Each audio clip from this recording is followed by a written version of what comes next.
This is the Big Fish Cares podcast. Big Fish Cares podcast.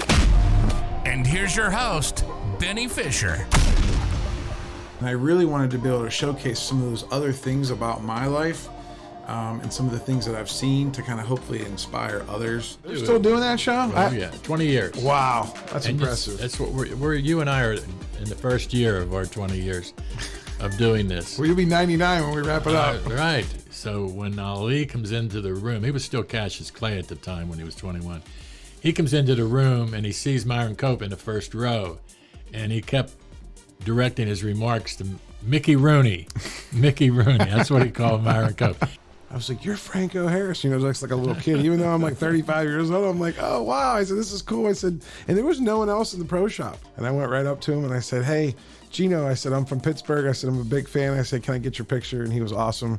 He had a little Miller Lite in his hand. Every year at the Hall of Fame, I would try to sit as close to Chris Berman because you could see him because he was like 6'6", you know what I mean? And he's a big guy. And with a big voice. Right. It's like they all have one thing in common. They all have a drive. And and they all have an interesting story on how they got there.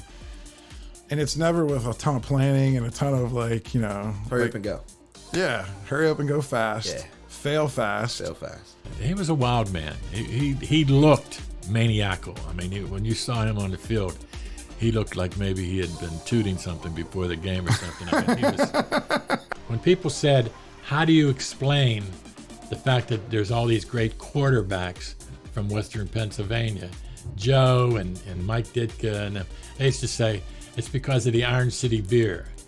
And it wasn't that they drank Iron City beer, it's because their mothers drank Iron City beer. It's positioning yourself the right way where you can charge enough to, you know, to make a profit, to provide good work. And I think that's something that, you know, you're always kind of working on, right? Roofing is good, everything's fine and But the dandy. way you Just got how there, I had to get, the way you got to get there, the yeah. how I would probably be a little irritated with, huh? Yeah, you probably would be a little upset with me. But yeah, there's a few things that I had to do. I have pretty good patience. No, yeah. So you go to school to be a musician. Yeah. And then you come out wanting to do trades. Well, okay. Met a girl, fell in love, never went back to Nashville. There we go. So a black hole twists space-time so much that time and space flip roles.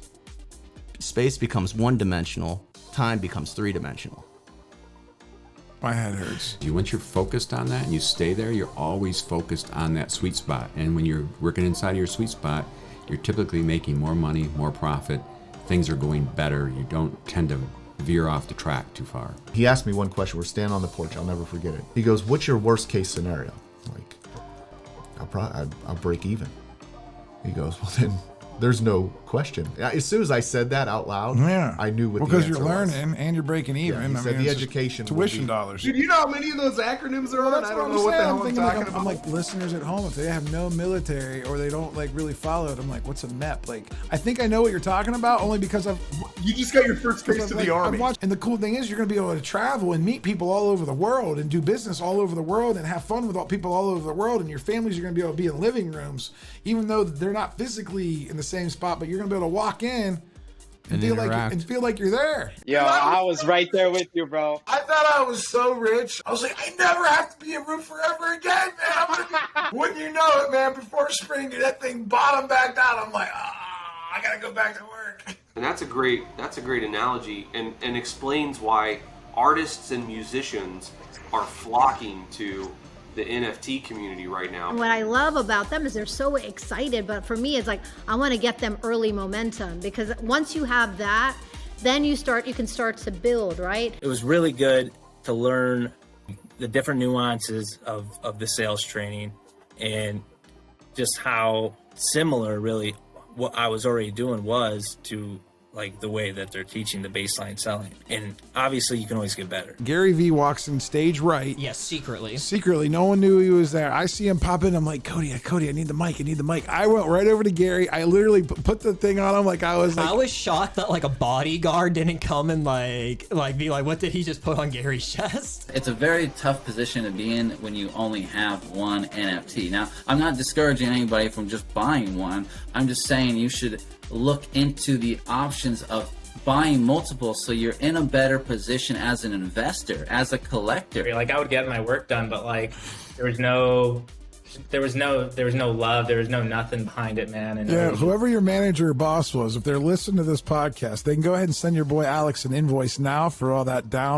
off work that he was there, but he wasn't really there, because now he's got the money to pay you. So like, the voice of American Express. I want to get right into it. Can you give me that voice? Thanks for calling American Express. Your balance is $50 million. There we go. That's what I need you to do for me. She heard me on the radio. We met. This is going to make you laugh. We connected on MySpace.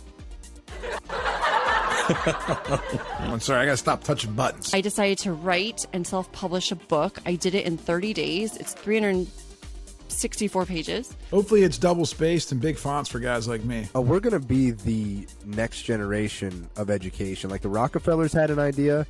Now we have an idea. Like, that's how big I think this is going to be. As fathers, the two of us, the example we set will make a difference in how you teach them to work, and not giving them everything, right? Providing for them. We all like to do nice things for our kids, but not giving it to them to the point that it harms them. We're both looking through Facebook together on my page and looking at certain things, and she screams and says, "That's me." And so I have a picture of my wife 3 years before we ever met in Costa Rica. You talk about manifestation, talk about the metaverse. So I'll never forget that Thanksgiving that we did here, man. Benny asked me to do a turducken. We did that turducken. This man convinced me to do a turducken. We thought it'd take hours. 24 hours later. We were up till 3 a.m. stuffing that bird, and then it took like another 30 hours to cook it. And we've all had times where we feel like we can run through walls and we can do anything, and you have other days where you wake up and you feel like you can't spell your own name correctly. Same person, same talent, same abilities, same skill, everything, different state. Figure it out. That's all it is. Because, you have to say that a lot in your early business. Figure it out. At a small marketing company, you can get away with scrappy, right? Your clients are going to like that. But once you hit the big Fortune 500 marketing company, you probably have to go, we're resourceful. We don't say, here's what you should do. We say, here's what we did when we hit that situation. We don't say, this is the process you have to follow. We say, what's your process? Well, in my experience, here's some tweaks you might want to put in. Let's figure it out together. I get that question all the time. And it is desert. It's pronounced desert, spelled dessert. But you know what, man? You can call me Grand Dessert. It's cool. Where the headlines aren't what a doofus you are and how you fell over, but about how you dared to be different, how you challenged the norm, how you created something, how you disrupted something for the benefit of millions of people. That I want to see the headlines. Visionaries always have this one line that say, hey, I'm really great managing people who don't need to be managed. That is not a thing, okay? That is absolutely not a thing. Trust is only restored, relationships are only rebuilt when you actually change your ways and make a hard decision that I'm going to fix what I broke. For you out there listening at home, if you ever thought about doing something and you still haven't done it, what are you waiting for? Just get up off your butt and go do it, right? When I have a consultation with a roofer, I'm literally just asking them questions and talking to them to see if I can help them. At the end of the conversation, I can either help the guy or I can't. And if I can't help, guess what I'll do? I'm going to send him to somebody that can help him. I went to the military, right? I went to the military because it was the job you could get, And is that like the Mounties? No, that's the police. All right. See, I don't know Canadian stuff, man. I'm just trying I didn't even know Canada had a military. I just thought you guys used America's military. I started with my biological mom 45 years ago, and I got to thank her for that inside of my own house. To be able to go there and comfort her and to make her feel okay instantly. Oh man, that's. But my energy comes from purpose, man. Like I was given a second chance. I talk about winning. There's too many people that are losing in life. That became my purpose, to help people win, to stop the pain and suffering. And as human beings, there's so many people just going through life. And I was like, well, it's Gary Vee, man. He's got to be a good gift giver. I kept thinking, anybody that has anything is going to say, hey, Gary, can I test this out with your 555 people? And I know Gary's going to be like, sure, come on down. You'll be the next contestant on The Price is Right. We have events in communities, and then that's the service. And then we'll put the goggles on and we'll be in the metaverse and we'll have church in the metaverse. There you go. I've actually looked into that too. I would try on different last names and I'd go in and I'd talk to my buddies I'm like, okay, what about this one?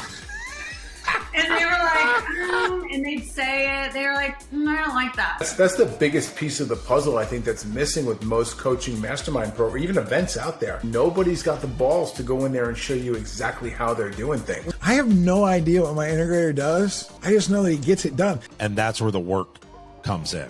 However you're deciding to work on yourself, whether it's in a program or it's outside of a program or whatever it is, you only stay sober by continuously working on you. So it's usually solving for turnover in a specific role or multiple roles.